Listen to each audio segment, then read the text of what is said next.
Definition of a team is a group of people working together towards a common goal. These goals are now common, they're understood.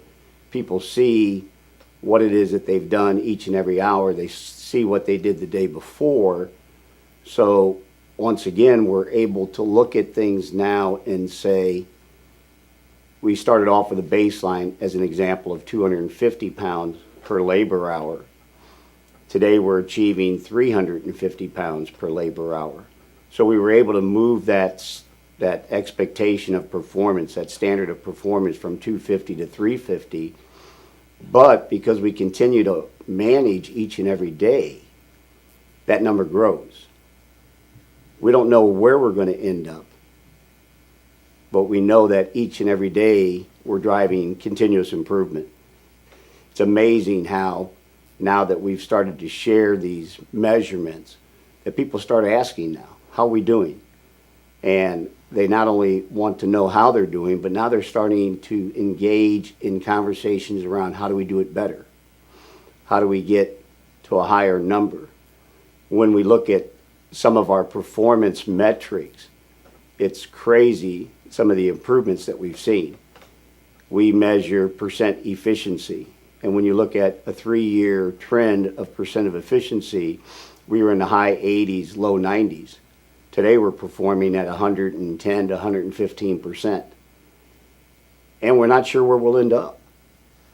We're not where we want to be yet. So that number is going to continue to grow. But what the MOS, once again, what it does is it puts that number out in front of everybody.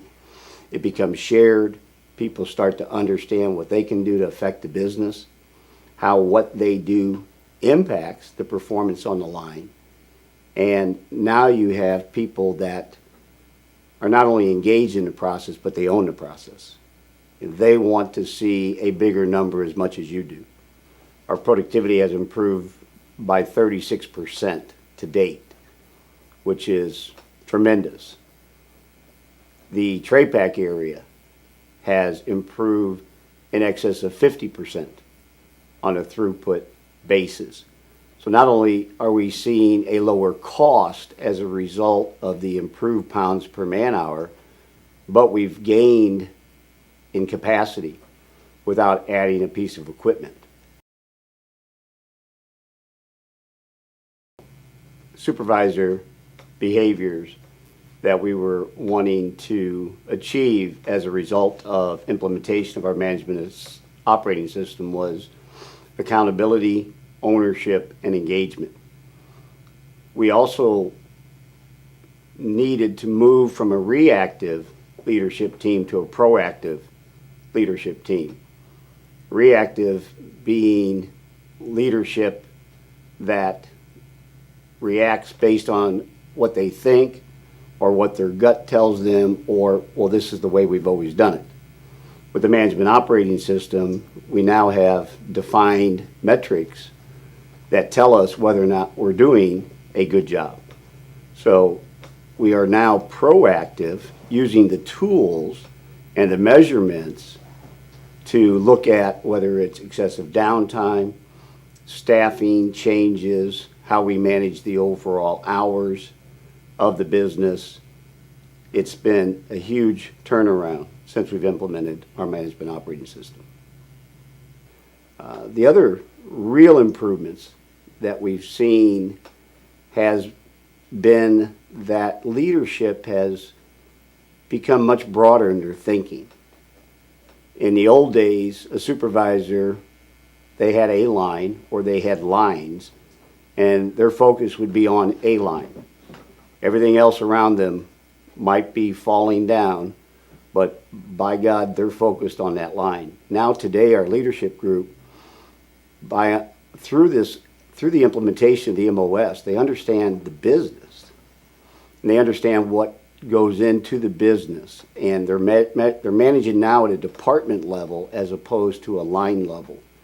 Everybody in the organization has moved up a level.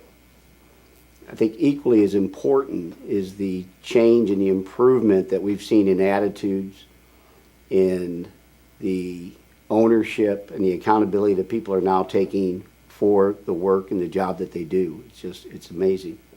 It's amazing. Since implementation of the MOS, we have seen more hourly associates put their name in the hat and want to step up and become a supervisor. And the reason, without a doubt, is the management operating system, because it defines, again, how we do things. As a person thinking about getting into supervision, it's no longer, well, I see Charlie running around and he's really stressed and upset. As a result of the MOS, the stress and the frustration is much less. We don't react like we used to a certain situation. So I think the hourly associate has seen a calming effect of the leadership. But I think more importantly, again, here's the tools. If you use these tools, you'll drive success. And so they come in with a certain level of natural ability. We're able to provide them the tools of the MOS, and bam, right out of the blocks, they're performing at a level equal to, some cases, better than people that have been in the job for several years.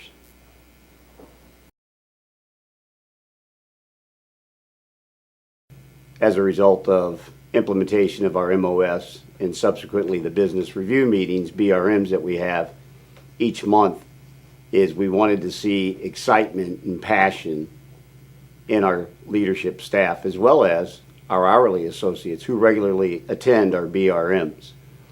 We wanted the leadership group not to just present numbers, but to understand what they present. It's one thing to point to a graph and say we're getting better. It's another thing to point to a graph and say we're getting better because we understand this is a process. Again, it's a culture change, and what defines a culture is the language. The management operating system gives you that language. Person in charge of further processing.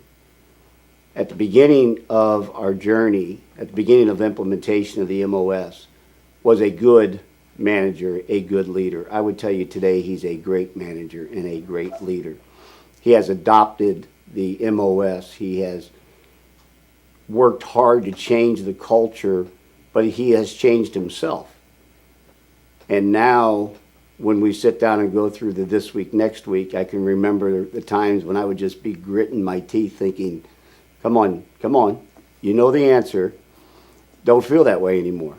That before you have to ask the question, he has the answer. So he has internalized this process, this management operating system, as a way to do business, as a better way to do business. The impact that implementation of the MOS has had on maintenance is phenomenal. Our maintenance group has gone from a reactive group to a proactive group. They're now planning. They're now preparing in advance for the work that needs to get done. Through this planning process, they bring the right number of people in to get a job done. The maintenance group has taken the MOS to heart as much as the operations group has, which was really a surprise. Maintenance tends to be that group that is most difficult to change. This is the way they've always done it. Maintenance philosophy is when it's on fire, I'm going to come in, I'm going to put the fire out, and everybody's going to feel good about it, and I'm going to go back and just sit and wait for the next fire. But the changes in our maintenance group, whether it's the planned work hours, the realignment of resources, the control of spending, parts, again, the allocation of labor and parts, that we've just seen a tremendous amount of improvement in our maintenance group. And let's face it, as maintenance goes, so goes a plant. If the lines aren't running, it doesn't matter how good of an MOS you have. It's important, it's vital, really. if you're going to move forward with an MOS, that you have to look beyond just the manufacturing process. You have to look at the support groups. You have to look at maintenance. You have to look at quality. Because those groups combined equals product out the door to our customers.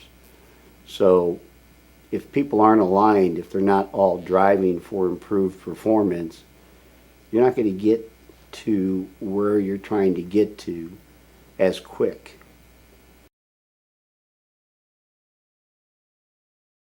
So there's just so many things that come out of this work system that are not part of the contract.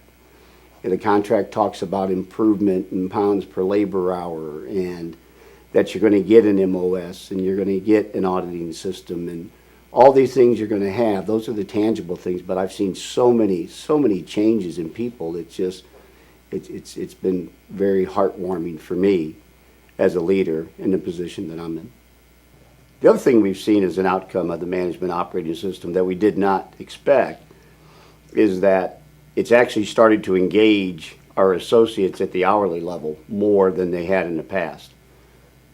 And their ability to now have conversations about what it is that they do in a way that they feel important, and in a way that makes them want to be part of the process, and in a way that drives that engagement that all of us look so much for, but find or see that it's so difficult to find. Realize in the beginning is that when everybody starts to row in the same direction, meaning start to think the same way, start to use the same methods and ways of problem solving, measuring startups, managing overtime, the differences of how between people is no longer there. It's standardized. This is how we do it. These are the tools. These are the things that are important. So with that aside, people can really focus on the what and the why. The management operating system has forced us to unsilo our business. And it went from forcing us in the beginning to now people look forward to working as a team and no longer in silos. We've seen changes in the working relationship between operations and maintenance, operations and quality assurance, operations and R&D as a result of this management operating system. We no longer operate with different goals. We have shared goals, and we have people that understand those shared goals and are working together now to achieve those goals. And they hold each other accountable.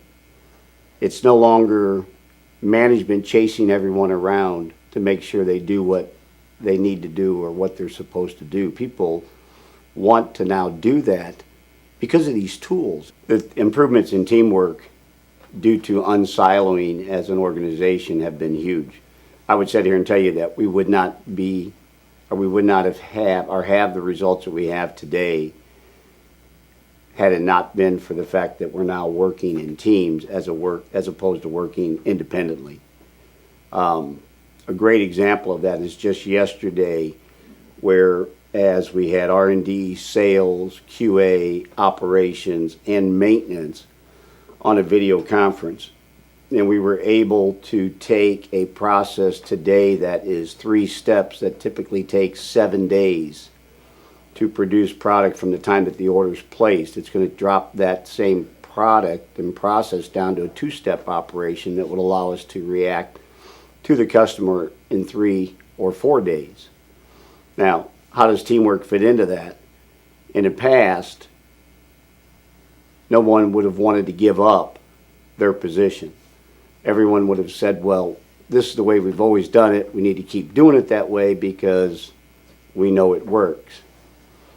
Understanding now the business, whether it was the quality assurance people in the meeting or the maintenance people in the meeting or the R&D people in the meeting, even the sales folks on the call, by understanding the impact that this process had overall in the business, the group now had a shared goal of how do we improve on this process that would in fact then improve on not only our cost and our quality, but also in our service to our customers. But just seeing that group come together as a team and working towards that solution is just so gratifying for me. It makes you smile.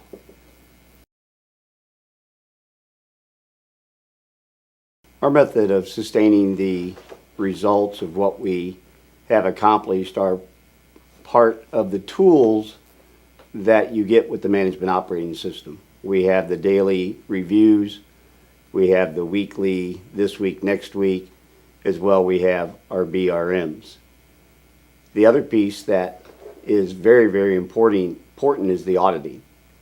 And we've actually put a measurement on the auditing that we expect as a minimum, and we've included that in the incentive program for the salaried leadership that is at the, or that was involved in the implementation of the MOS.